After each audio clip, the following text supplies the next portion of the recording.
한번 기도하겠습니다. 하나님 고맙습니다. 오늘도 귀한 말씀을 통하여 은혜 내려주시고 이 새벽에 주의 이름을 부르며 예배케 하심을 감사합니다. 우리 가운데 임재하시고 성령을 부어 주옵시사 주님의 고난에 동참하며 그 은혜를 힘입어 승리의 삶을 살아가는 한 주간 되도록 축복하여 주옵소서. 이 시간도 귀한 예물 드리며 하나님 앞에 감사하는 성도가 있습니다. 이 예물을 주님 받아주시고 삶 속에 넘치게 복내려 주시기를 원합니다. 무엇을 하나 어디를 가나 하나님의 인도하심 속에 살아가게 하옵시며 주님과 동행하는 가운데 승리의 길을 걸어가도록 역사하여 주옵소서. 특세기간 동안에 구하는 기도 다 응답 주실 줄로 믿사오며 예수님의 이름으로 기도하옵나이다. 아멘. 아멘. 한 사람이 어떤 사람인지를 알려면 그 사람이 어떤 말을 남겼는지 그것을 우리가 보면 조금만 낮출래요. 그러면은 그 사람이 어떤 분인지를 우리가 알게 되는데요. 특별히 그 중에서도 죽음에 임박해서 남긴 말, 유언적인 말들은 더더욱 그 사람을 이해하는 데 도움이 되리라고 생각합니다. 우리가 소크라테스 하면 그의 그 방대한 철학은 잘 몰라도 너 자신을 알라라는 말은 누구나 다가 잘 압니다. 그래서 이제 젊은이들이 네 꼬라지를 알아라 이제 그런 얘기를 자주 하잖아요. 아마 그 한마디가 어쩌면은 소크라테스의 철학을 다 대변할지도 모르겠어요. 근데 그보다 더 유명한 말이 있죠. 소크라테스가 체포당해서 재판을 받고 사형 언도를 받습니다. 사형 언도가 내려질 때 그가 한 말이 뭐죠? 악법도 법이다. 소크라테스는 아무 잘못이 없었어요. 근데 젊은이들을 이상한 말로 선동한다라는 그런 누명을 뒤집어 쓰고 사형 언도를 받았을 때 악법도 법이다. 그러면서 그대로 수능을 하죠. 근데 그보다 더 나중에 한 말이 또 하나 있어요. 그게 뭔지 아십니까? 친구에게 내가 누구죠? 아스클레피오스에게 닭 한 마리를 빚졌는데 자네가 좀 갚아주게 그런 얘기를 했어요.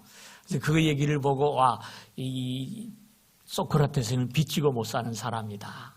죽을 때까지 닭 한 마리까지 이렇게 갚고 죽었다 그런 얘기를 하는데 사실은 오해라고 그래요.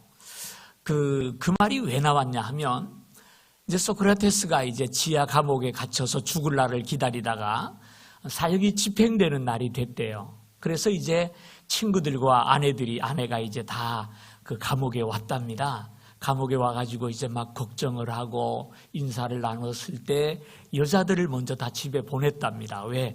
죽는 모습 보는 거 별로 안 좋으니까 다 돌려보내고 이제 친구들하고 남아가지고 마지막으로 철학적인 토론을 했답니다. 영혼이 죽으면 어디를 가느냐? 영혼이 사라진다. 영혼 불멸이다. 이걸 가지고 서로 막 이야기를 나눴다고 그래요. 그랬더니 그 소크라테스의 가장 친한 친구였던 크리톤이라는 친구가 소크라테스에게 그런 말을 했대요. 야, 간수가 그러는데 이 말을 너무 많이 하면 약발이 듣지를 않아가지고 죽을 때 고생을 하고 2번, 3번 먹어야 되니까 그러니까 말 그만하라고 그랬대요. 그랬더니 소크라테스가 하는 말이 뭘 걱정이냐고 독약이 잘 듣지 않으면 2잔, 3잔 막 마시면 되는 거지 죽는 사람이 뭐가 겁나느냐 이제 그런 얘기를 했다고 그래요. 그리고 나서 독배를 가지고 와라. 그래서 이제 독배를 가지고 왔어요. 그래서 그거를 친구들이 보는 앞에서 아주 차분하게 잘 마셨답니다. 잘 마시고 나서 약 기운이 빨리 몸에 퍼져서 죽기 위해서 일어나서 그 감옥 속을 걸었답니다. 왔다 갔다 이렇게 걷다가 보니까 다리가 점점 무거워져요. 그래서 이렇게 누웠더니 그 독기운이 점점 올라와서 결국 심장이 멎어가고 있어요. 그때 소크라테스가 한 말이 아스클레피오스에게 닭 한 마리를 내가 빚졌는데 좀 갚아달라 그런 얘기를 했대요. 근데 그 아스클레오피스는 누구냐 하면 사람이 아니에요.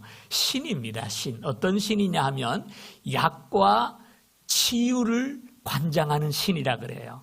예? 그러니까 그 얘기는 무슨 얘기냐 하면은 농담이에요. 유머예요. 내가 약발이 잘 듣는 걸 보니까 아스클레피오스라는 신에게 닭 한 마리를 빚졌다. 왜냐하면 그 당시 사람들은 병에서 나오면 그 신에게 가서 닭 한 마리를 제물로 드렸답니다.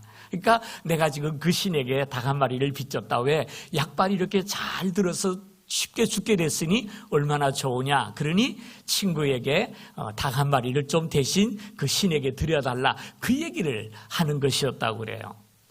처음 듣죠? 저도 처음 들어요.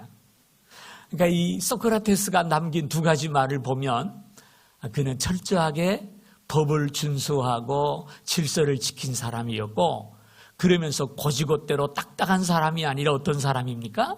유머를 죽을 때까지 잃지 않은 사람. 그런 사람을 우리가 이해할 수가 있죠. 그래서 그 두 마디 말을 통해서 소크라테스가 이런 사람이겠구나라는 것을 우리가 짐작할 수가 있어요. 이런 얘기를 장황하게 하는 이유는 예수님은 어떤 말씀을 남겼을까라는 거예요. 예수님은 운명하시기 직전 십자가 위에서 어떤 말씀을 남겼을까? 성경을 하나하나 찾아보면 모두 7마디를 남기신 것을 보게 됩니다. 그 7마디가 뭔지 지금 다 얘기해버리면 시시하니까 하나씩만 매일매일 말씀을 드리려고 합니다. 오늘 그 첫 번째 시간인데요. 우리 장로님, 우리 집사님이 지금 성경 읽었습니다마는 아버지여 저희를 사하여 주옵소서 자기의 하는 것을 알지 못함이니이다 라는 말씀이에요. 아버지여 저희를 사하여 주옵소서 자기의 하는 것을 알지 못함이니이다. 지금 예수님께서는 십자가에 달려서 죽어가시는 중입니다. 그렇죠? 머리에는 가시관을 쓰고 거기서 피가 흘러내리고 양손과 발에 못이 박혀서 높이 매달려서 피를 계속 흘리면서 돌아가시는 중이에요. 그 십자가의 형틀이 얼마나 고통스러운지, 그 십자가의 고통이 너무나 힘들어서 로마의 법에 로마 사람은 절대로 십자가에 달아 죽이지 못하게 되어 있답니다. 이방인들이나 아니면 식민지역의 반란자들을 잡아서 죽일 때 주로 십자가를 사용했고, 로마 시민들에게는 그 십자가 형태를 사용하지 않았대요. 왜? 너무나 비참하고 너무나 고통스럽기 때문입니다. 그 십자가는 사형당하는 죄수에게 가장 큰 모욕감과 가장 큰 고통을 줌으로써 많은 사람들에게 본보기가 되어서 어느 누구도 다시는 로마에 항거할 생각을 못하게 하기 위해서 고안해낸 형틀이 바로 십자가라 그래요. 그러니까 그 고통이라는 것은 이루 말할 수가 없는 것입니다. 피가 점점 빠져나가게 될 때 갈증으로 입이 쩍쩍 달라붙는다 그래요. 예? 그래서 예수님 나중에 내가 목마르다 말씀도 하셨습니다만은요, 입이 막 달라붙어요. 거기다가 십자가에 못 박는 사람들은 완전히 발가벗겨서 못에 단다 그래요. 그러니까 우리가 이 무슨 형상이나 사진, 그림을 보면 이렇게 천조가리를 아랫돌이 가리고 있는데 그거는 지금 그림을 그리려니까 그린 것이고 원래 형틀에서는 완전히 벗긴대요. 그러니까 인간적인 모욕과 고통 모든 것을 주는 것이 바로 십자가 형틀입니다. 그런 형틀의 고통을 당하면서 지금 죽음을 향해 한 걸음 한 걸음 다가가고 있잖아요. 이렇게 힘든 상황 속에서 어떻게 남을 용서할 수 있을까요? 자기를 못 박는 사람들, 예? 자기를 죽이라고 소리쳤던 사람들, 그런 사람들을 향해서 아버지여 저들을 사하여 주옵소서. 이게 참 쉬운 게 아닙니다. 저도 한번 그 고교 시절에 산에 올라갔다가 한번 죽을 뻔한 적이 있어요. 정말 죽을 뻔한 적이 있어요. 그 이렇게 이 물이 흐르는 그 낭떠러지인데 그 위에서 물이 떨어지는 그 위에서 그 물을 건너려고 폴짝 뛰다가 조금 미끄러지는 바람에 낭떠러지로 떨어졌어요. 물과 함께. 한 20m 되는 그런 낭떠러지예요. 그리고 쭉 떨어지는데요.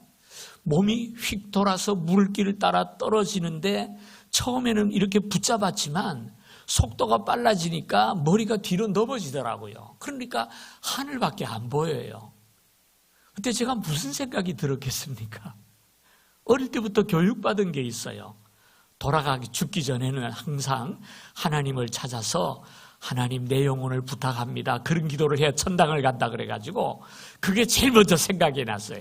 그러니까 결국은 내 생각한 거지 하나님 생각한 건 아니에요. 내 생각이 나더라고요. 그 다음 두 번째는 내가 여기 떨어져 죽으면 그 어머니가 나를 붙잡고 울겠구나. 어머니 생각이 나더라고요. 예, 그런 생각을 했지. 뭐 누구 용서하고 남 생각할 틈이 없지 않습니까? 근데 오늘 예수님을 보세요. 그 지독한 고통과 운명의 순간에 예수님이 제일 먼저 떠올린 분이 누구냐면은 아버지예요. 아버지. 아버지요 라고 하나님을 부르세요. 이 한마디 말, 이것을 통해서 우리는 예수님이 평소에 얼마나 하나님과 가까이 동행하며 살았는가 하는 것을 보게 되죠. 그렇죠? 어떻게 그 지경 속에서 내가 아니라 하나님을 생각할 수가 있겠습니까? 예? 그래서 우리가 무슨 일을 만날지라도요, 제일 먼저 하나님을 찾는 사람이 되어야 할 줄로 믿습니다. 그게 하나님을 믿는 사람이잖아요. 예? 내가 믿는 걸 찾을 수밖에 없어요. 저는 저를 믿었기 때문에 저를 찾았어요. 내가 천당 가려고 하나님이 찾았지 하나님 찾은 건 아니었던 것 같아요. 예. 그러나 예수님은 아버지여 하고 하나님 아버지를 먼저 찾습니다. 우리 그리스도인은 이것이 좀 습관이 됐으면 좋겠어요. 급할 때는 하나님이 잘 찾아요. 근데 감사할 때는 안 찾더라고요. 다 그냥 9사람의 문둥이와 같이 가족들 찾아 뛰어가지 기쁜 일을 만날 때 하나님 앞에 감사할 줄 모르는 사람이 참 많은 것 같아요. 예수님은 그 운명의 순간에 아버지를 찾습니다. 우리의 급한 일이 일어난 시작에도 하나님을 찾아야 하지만 우리의 삶의 마지막에도 하나님을 찾는 사람이 되었으면 좋겠습니다. 누구나가 이 땅을 떠날 날이 있잖아요. 조금 앞서가고 조금 뒤에 간다 뿐이지 우리 모두가 이 땅을 떠나서 저 천국에서 만날 날이 있을 텐데요. 그 이 땅을 떠나는 날 우리는 모든 것을 다 두고 가야 합니다. 다 사라져요. 내 권력도 내가 가지고 있는 물질도 자랑도 친구도 아름다움도 다 내려놓고 하나님이 가야 할 때가 하나님께로 가야 할 때가 우리에게 있단 말이에요. 그러니까 무슨 얘기냐 하면 우리의 인생을 마지막으로 다 정리할 때 남는 것은 하나님밖에 없어요. 그렇죠? 하나님밖에 없어요. 가족도 다 두고 가야 하고 친구도 물질도 모든 것도 다 두고 가야 하고 그 앞에서 우리가 대면할 분은 하나님이요 하나님밖에 없단 말이에요. 하나님 앞에 나 혼자 단독자로 아버지 앞에 설 수밖에 없을 것입니다. 그렇다면 여러분 우리가 어떻게 살아야 되겠습니까? 이 땅에 미련둘 거 없는 것 같아요. 이 땅의 것 다 사라지기 전에 그것 하나님 위해 사용하자고요. 우리 건강, 우리 물질, 우리 시간 하나님을 위해 사용할 때 우리가 하나님 앞에 서는 날 그것이 남는 거예요. 아무리 가지고 꽁꽁 붙잡고 있어도 두고 가는 것이지 가져갈 수 없지 않습니까? 자, 아무튼 예수님께서는 제일 먼저 아버지를 찾습니다. 그런데 아버지를 찾는 이유가 중요해요. 왜 예수님이 아버지를 찾으셨느냐? 자신을 위해서가 아닙니다. 천국 가기 위해서 하나님을 찾은 것이 아니에요. 아버지여, 저희들을 용서하여 주옵소서. 용서를 위해서 아버지를 찾았어요. 저희는 누굽니까? 예수님을 재판한 빌라도, 비겁하게 예수님이 죄 없는 줄 알면서도 손을 씻으면서 예수님을 죽이라고 내어준 그 빌라도, 불쌍하잖아요. 그가 바로 저희 중에 하나겠죠. 헤롯도 예수님을 재판했어요. 가야바 대제사장, 그도 예수님을 재판했어요. 바리새인들, 예수님을 고발한 사람들이에요. 그들을 향해서 주님께서 저들을 용서해 달라고 기도하는 거예요. 쉬운 일 아니잖아요. 나를 못 박으라고 내어준 사람, 나를 못 박아야 되겠다고 고발한 사람, 그런 사람들을 향해서 어떻게 용서해 달라고 기도할 수가 있겠습니까? 십자가 아래는 자신을 십자가에 못 박은 로마 군인들이 있어요. 가시관을 씌우고 채찍을 휘두르며 이 골고다까지 끌고 온 군인들이 그 아래에 있어요. 그들을 향해서 용서해 달라고 이야기를 합니다. 십자가에 못 박으라고 소리치는 그 무리들이 지금도 그 십자가를 바라보며 침을 뱉고 조롱을 하면서 욕을 하고 있어요. 그들을 향해 주님은 저들을 용서해 달라고 얘기하는 거예요. 주님을 평생 따르기로 약속했던 제자들, 그 고난의 현장에는 다 도망가고 아무도 남아있지 않아요. 그 제자들을 용서해 달라고 주님은 지금 기도하시는 겁니다. 어디 그것뿐이겠습니까? 지금 모든 인류의 죄를 짊어지고 죽으시면서 하나님, 이 인류의 죄악을, 앞으로 태어날 모든 사람들의 죄악을 용서해 달라고 하나님께 기도하신 줄로 믿으시기를 바랍니다. 저는 그런 생각을 했어요. 어떻게 그러실 수 있을까? 아무리 예수님이 살아생전에 원수를 사랑하라고 하셨지만 자신을 십자가에 못 박고 죽이려는 그 무리들을 향해서 아버지여 저들을 용서하여 주옵소서. 지금 저들은 자기가 무슨 일을 하는지 알지 못하고 있습니다. 하나님의 아들 메시아 예수 그리스도를 십자가에 못 박아 죽이면서도 이것이 하나님을 섬기는 예라고 생각하는 사람들, 그들을 향해 하나님 저들의 어리석음을 용서하여 주옵소서. 어떻게 그런 기도를 할 수가 있었을까? 저는 두 가지 이유를 찾아봤어요. 하나는 주님은 이 땅에 용서하기 위해서 오신 분이기 때문입니다. 예수님은 복수하지 않으셨어요. 그들을 향해 비난하지 않으셨어요. 오히려 그들을 용서하셨어요. 왜? 용서하러 오신 분이기 때문입니다. 그것 때문에 주님이 십자가에 지셨는데 그들을 용서 못한다면 되겠습니까? 용서하러 오신 분이기 때문에 그들을 용서하신 거요. 두 번째는 예수님은 용서가 습관이었던 것 같아요. 그렇잖아요? 용서가 습관이 됐기 때문에 십자가 위에서도 용서할 수 있었던 것 같아요. 고기 못 먹는 사람이 갑자기 고기를 먹는 줄 아세요? 못 먹어요. 옛날 한참 우리나라 중국 약 팔 때 노태우 대통령 시절이잖아요. 중국에 우리 친척이 와가지고 우리 집에 머물면서 한 달 동안 약을 팔았는데요. 우리 어머니가 친척 오래간만에 피부치가 왔다고, 우리 어머니의 사촌이에요. 왔다고 그냥 뭐 고기 막 해가지고 했더니 고기를 못 먹더라고요. 왜 그러냐 그랬더니 고기를 안 먹어봐가지고 고기가 느끼해서 못 먹겠대요. 그러면서 김치하고 뭐 야채만 먹지 고기를 못 먹어요. 용서도 습관이 된 사람이 용서하죠. 갑자기 용서 못해요. 갑자기 용서하면 가요, 그 사람. 안 하던 짓을 하면 간다 그러잖아요. 네?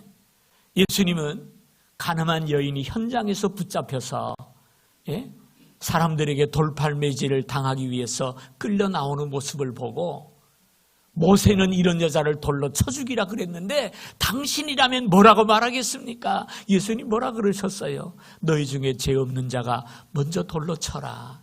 하나둘 돌을 버리고 다 떠나게 될 때 그 여인에게 뭐라 그랬죠? 나도 너를 정죄하지 아니하노니 가서 다시는 죄를 짓지 마라. 그 여인을 용서하는 모습을 보잖아요.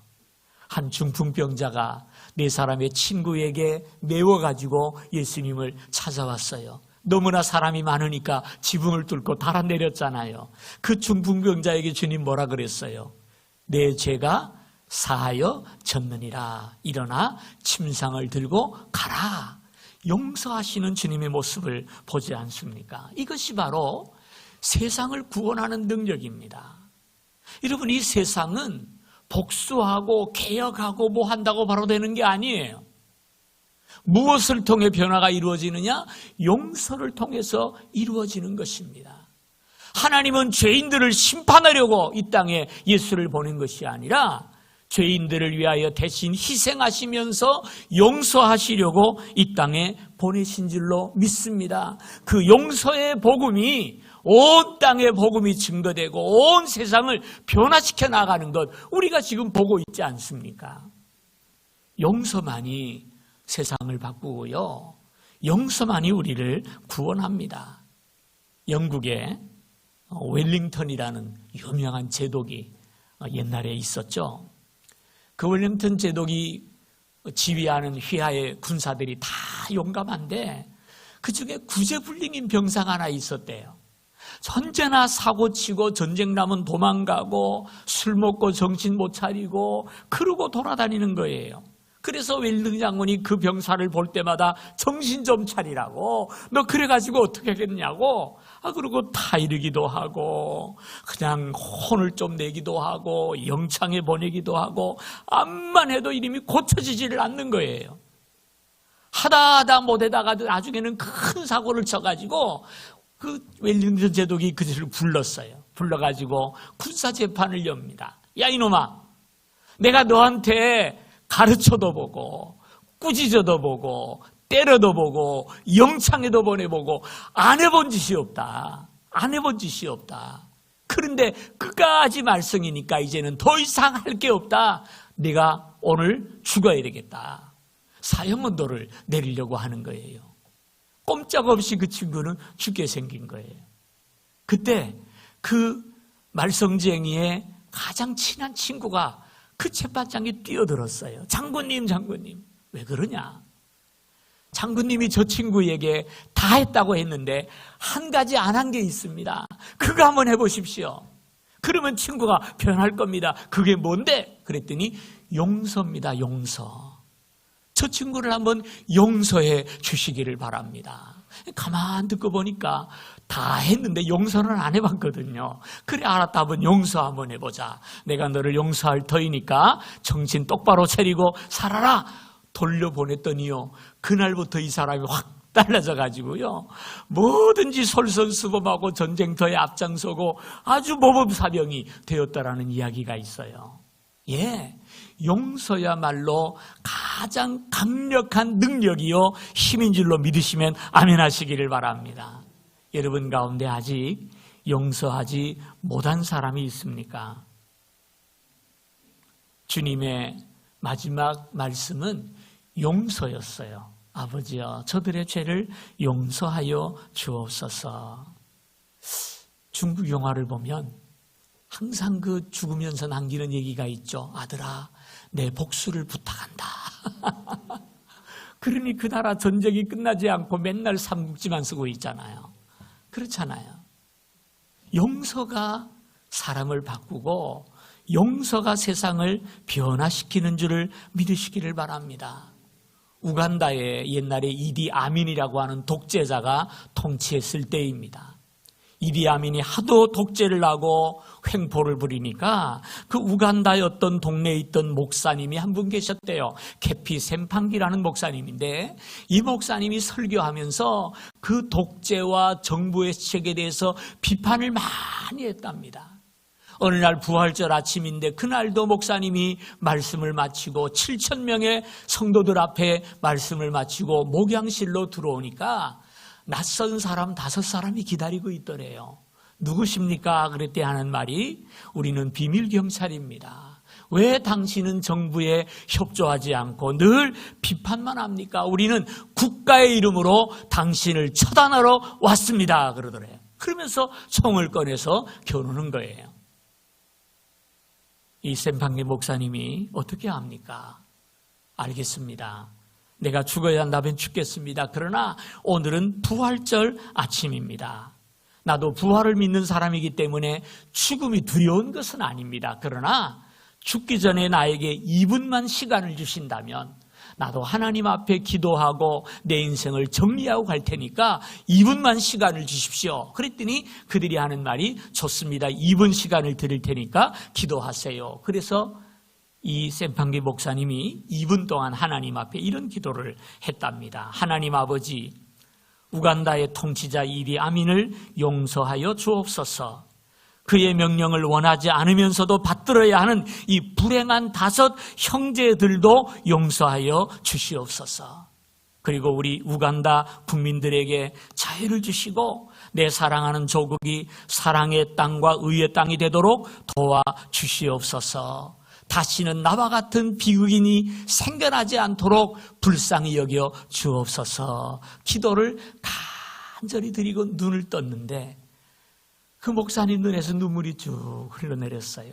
그런데 그 목사님만이 아니라 그를 죽이러 온 5명의 비밀 경찰들도 눈이 시뻘게 가지고 눈물을 흘리고 있더랍니다. 그러더니 그 경찰의 우두머리가 하는 이야기가 목사님, 무릎을 다 꿇으면서 우리가 정말 죄송합니다. 큰 실수를 할 뻔했습니다. 우리가 교회 갔더니 목사님이 도망가고 없더라라고 보고할 테니까 빨리 피하십시오. 그리고 그 목사님을 죽이러 왔던 사람이 눈물을 쏟고 회개하면서 돌아가더라는 얘기예요. 무엇이 그를 이렇게 만들었습니까? 용서잖아요. 아버지여, 이들을 용서해 주옵소서. 그 용서의 복음이 비밀 경찰들도 바꾸더라는 말이에요. 사랑하는 성도님들, 용서에는 이런 능력이 나타납니다. 주님의 용서가 세상을 구원하고 주님의 용서가 온 인류의 죄를 사하는 역사를 일으키지 않았습니까? 오늘도 여러분 하루를 살아가면서 용서하는 하루가 되기를 바랍니다. 이 고난주간 한 주간 동안 어느 누구에게도 원한이나 굳은 마음 가지지 말고 다 녹이고 다 용서하고, 여러분 이 용서가 있어야 우리가 주기도문을 할 수 있어요. 우리가 우리의 죄를 용서한 것처럼 우리의 죄를 용서하여 주옵소서. 용서하지 못하는 사람은 오늘부터 주기도문 하지 마세요. 하면 안 돼요. 용서는 남을 용서하기 이전에 먼저 내가 용서를 받는 것이고요. 내 마음의 평안이 찾아오는 길 아니겠습니까? 먼저는 나를 바꾸고 2번째 다른 사람을 바꾸는 겁니다. 그래서 주님은 운명하는 그 마지막 순간에 아버지여 저들을 용서하여 주옵소서라고 기도하신 거예요. 주님의 십자가가, 주님의 마지막 말씀이 우리에게 이 사실을 증명하고 있지 않습니까? 사랑하는 성도님들, 용서하며 사는 여러분 되시기를 주님의 이름으로 축원을 드립니다. 주님의 용서만이 세상을 구원한 것처럼 우리의 용서가 내 자녀를 변화시키고 우리 교회를 바꾸고 세상을 변화하는 역사를 일으킬 수 있는 유일한 길입니다. 하나님, 이 시간 나에게 용서의 능력을 허락하여 주옵시고 오늘 하루를 살아가면서 만나는 모든 사람, 이 고난주간에 만나는 모든 사람 내가 용서하게 하여 주옵시고 아직 풀지 못한 내 마음의 응어리도 주님 이 시간 성령의 불로 녹여 주시옵소서. 우리 하나님 앞에 다 함께 통성으로 기도하시고요. 그리고 여러분 가지고 오신 제목을 놓고 기도하시다가 돌아가겠습니다. 우리 다 함께 주여 간절히 외치고 하나님 앞에 주여 나에게 용서의 영을 허락하여 주옵시고 용서함으로 내가 먼저 자유롭고 용서함으로 내 가정을 바꾸게 하여 주옵소서. 기도하는 여러분 되길 바랍니다.